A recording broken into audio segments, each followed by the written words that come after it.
In order to react to messages on WhatsApp, you have to update your WhatsApp. So head to the Play Store now, update your WhatsApp, and open it. If you're a returning subscriber, keep being amazing. If you're new here, you're welcome. Please subscribe and hit the notification bell. Let's get started. If you have updated your WhatsApp, get to WhatsApp now. If I want to react to this message, I will simply tap and hold on the message or long press the message, and these 6 emojis will pop up. You can select a thumbs up, a heart, a crying emoji, whichever one you want. Just tap on it and it is selected. If you want to unsend your reaction, simply tap on the reaction just like so, and you can remove it just by tapping here, and the reaction is removed.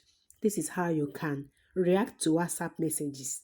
Thanks for watching, guys. Hope this video was helpful. Please share, like, and subscribe. I will see you in my next one.